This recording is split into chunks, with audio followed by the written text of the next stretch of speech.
It's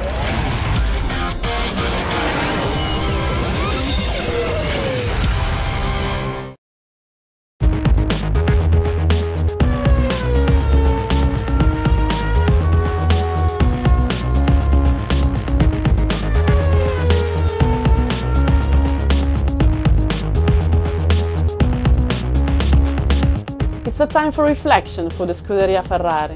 Through the analysis of technical director Pat Fry, we look back at the main events of a breathless season.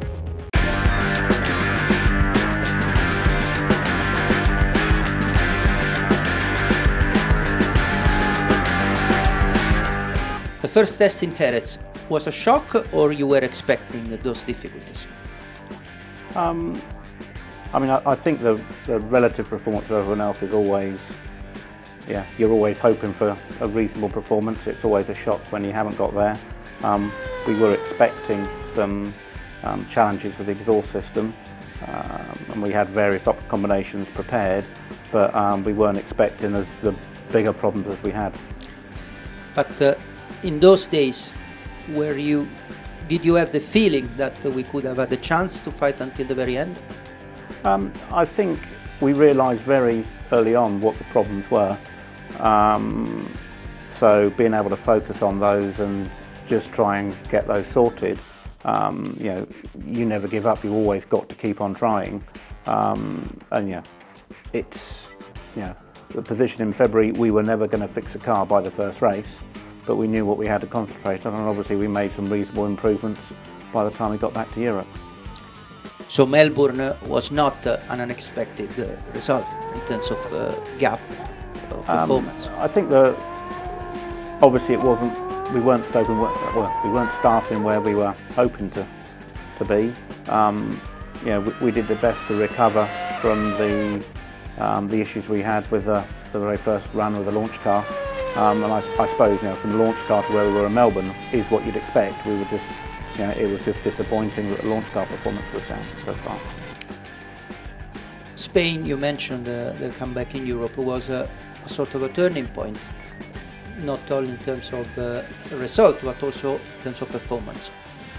Yeah, I mean, I think there was a sensible upgrade we brought to the car that fixed a lot of the underlying issues that we had. And then we, you know, at that point we then went back to the exhaust development that we had been doing, and, you know, worked hard at that, and then obviously we had the exhaust upgrade for Canada, which, if anything, you know, they're the two big steps that we made, which sort of stand out relative to everyone else, were Spain and Canada. Summertime until the break was very positive in terms of results, most of all for the Drivers' Championship. Do you feel there was any miss opportunity in that period? I think, you know, that there are always missed opportunities. You know, we all want the quickest car out the box. You know, they're easy points to be gained at the early races. You know, our decision to stay out and try and complete a one-stop in Canada. Again, with hindsight, that, you know, cost us 4 or 5 points. So I mean, you know, you never have a perfect year, and we always look back at every race and, you know, what we got right, what we got wrong. So we try and, you know, not to make those mistakes again. One of the Achilles heels of the car at the beginning of the season was the top speed. At least this was the common view. But when we arrived to Spa and Monza, the car was very competitive. How much you work on that aspect? I think, you know, because our car had, you know, because the lap time was slow and we were slow on the straight, you know, the lack of top speed was one of the perceived problems. In reality, if we had dropped the downforce, we would have gone slower. So, you know, that was the best package we could put together at that point.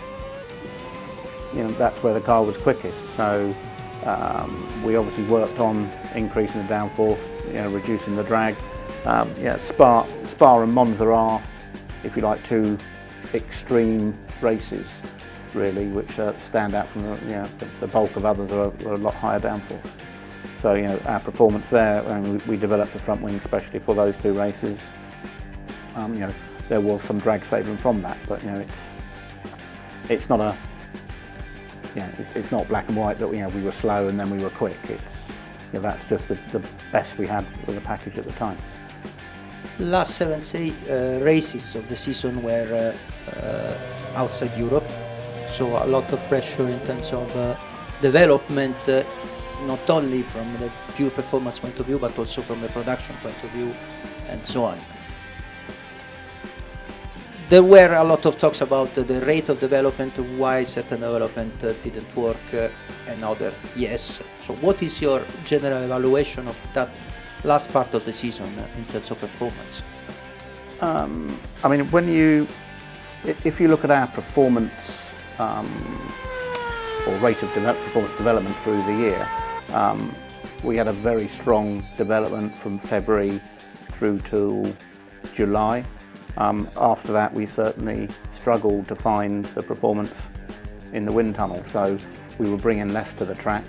We had a few correlation issues like any team really. So I think, yes, our rate started to drop off towards the end of the year. In terms of general review of the season, the reliability was one of the strongest points of Ferrari. How much it was decisive to bring Fernando to fight until the end and the team to the second place?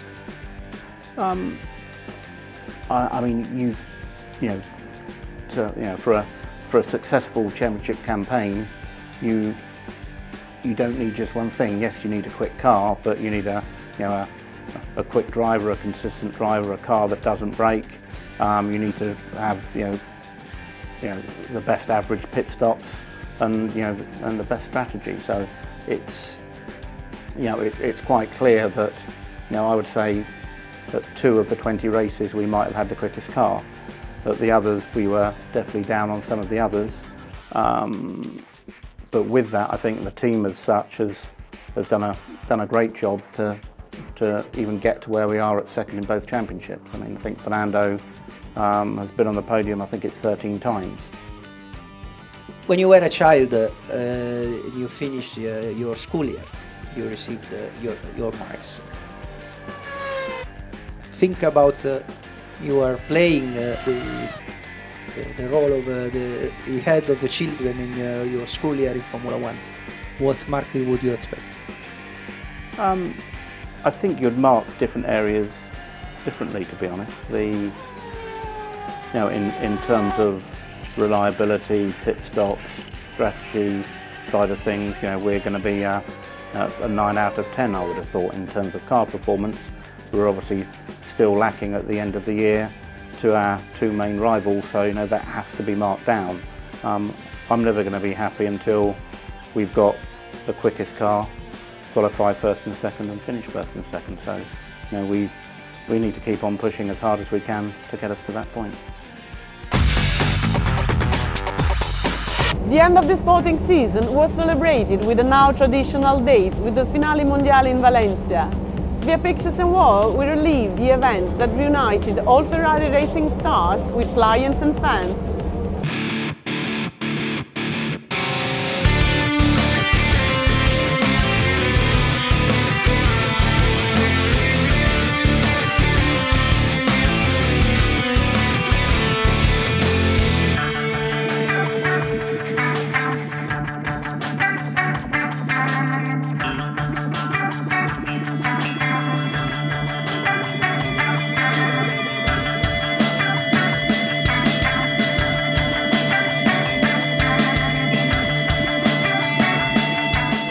This is a fantastic day, not only because the weather is unbelievable, but because we have so many clients, so many cars coming from all over the world, drivers, Formula 1, it's 599, Challenge, for everything that shows what is Ferrari.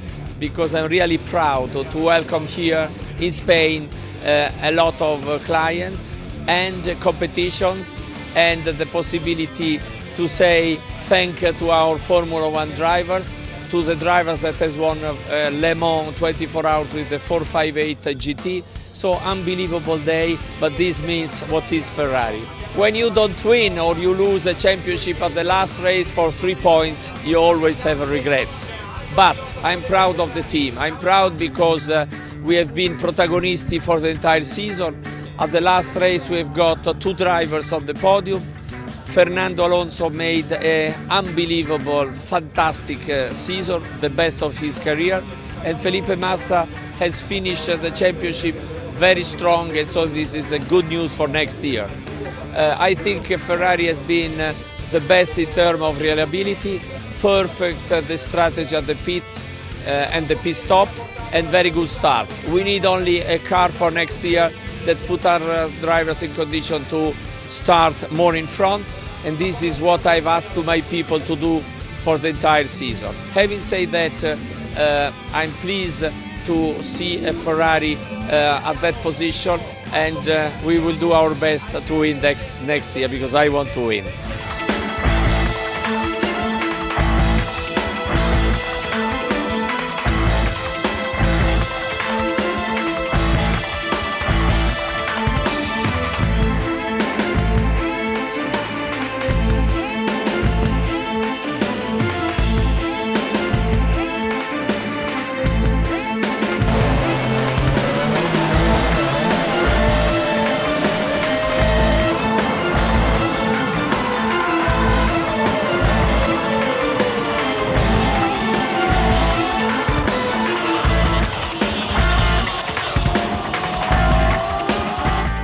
Domenicali said Alonso gets 10 out of 10 and Ferrari 7. Do you agree with those marks? Well, I agree always, because it's our team principle and you should agree.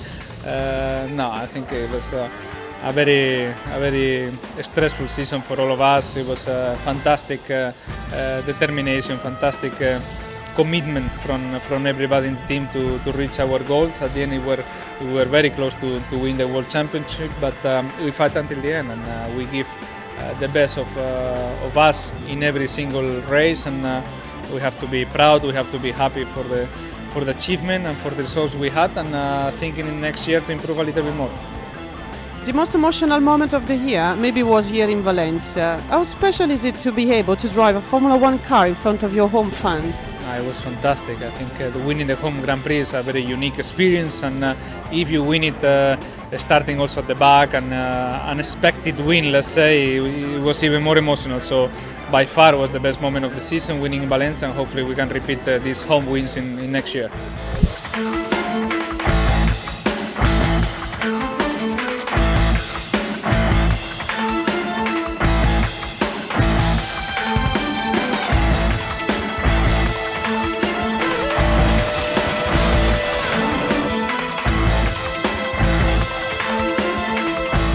Felipe, you are a veteran of the Finali Mondiali. How does it feel to see so many Ferraris together again?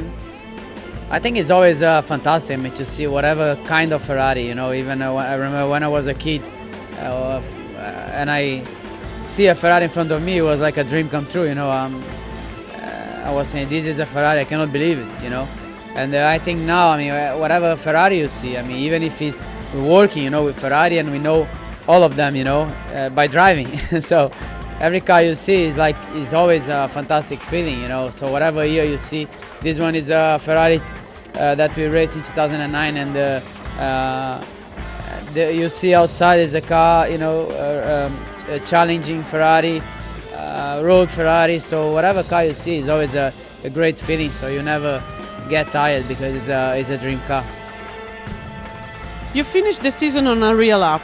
Will this progress continue into 2013 as well? Yeah, definitely. I think it was a bigger second part of the year, and I think this is just the preparation for next year. I hope we can start and finish the championship in the top. Not just doing good race, but also starting in front, because we know it's very important to have a car that is able to start in front. The races always get easier, you know. So we're looking forward for that, and I hope we're gonna have a fantastic championship from the first race to the last one.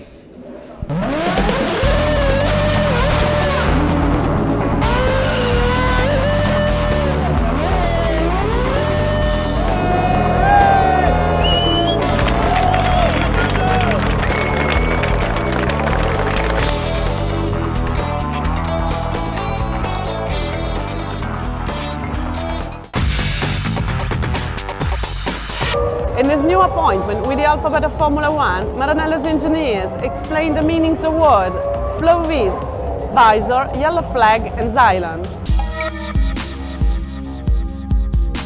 F for flow vis.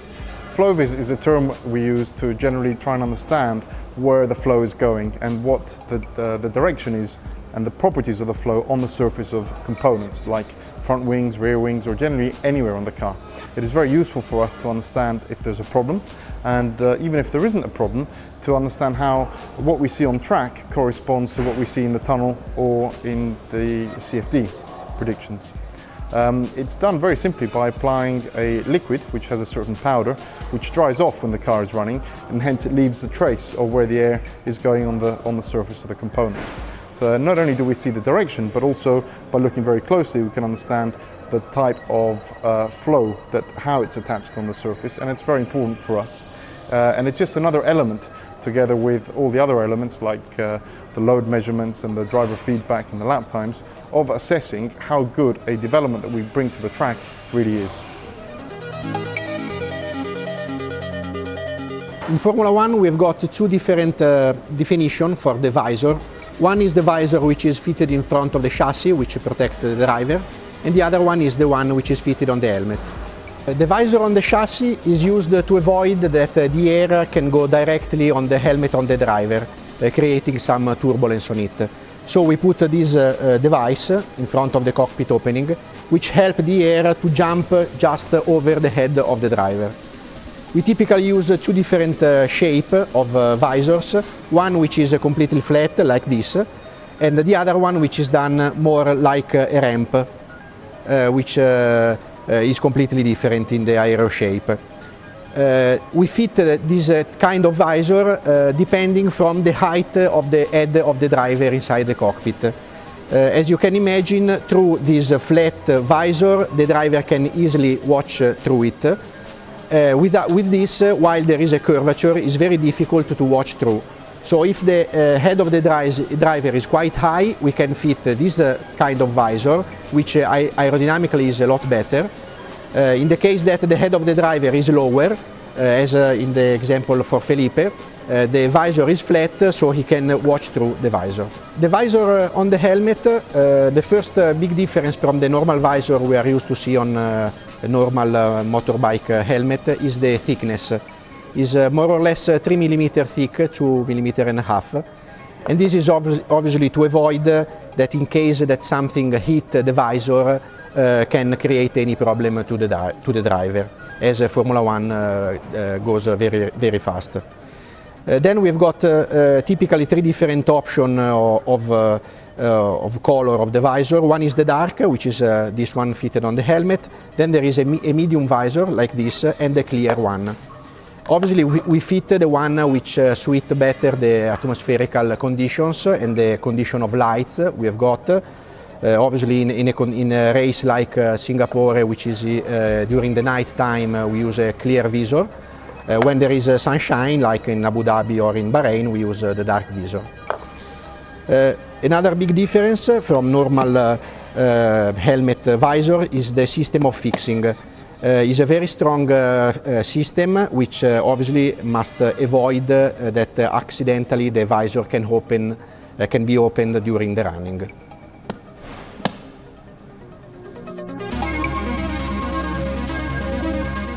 We can have a yellow flag display on track, for example when there is a car stop outside the track. Obviously you have two levels of yellow flags, because you can have the normal yellow flag and also the double yellow flag when outside the track there is something that the FIA thinks that it is more serious, so the drivers needs to have a much better lift off and going slower, even slower. Today we don't just have yellow flags, but we also have yellow lights that have exactly the same meaning, but it is a more technological and useful tool for the marshal and also for the driver. In fact, the driver can get also the flag on the steering wheel. Cylon is a material that is much stronger than Kevlar. It is used in F1 mainly in two applications. One of the applications is the wheel tether, you have an example in here, that is used on the suspension arm to keep the wheels in case of a crash. The other application is the side panel of the chassis, that is this component, that is mainly used to protect the driver in case of a crash test of the side of the car. Scuderia Ferrari Racing News will be back for the end of the year edition with Christmas wishes and much more.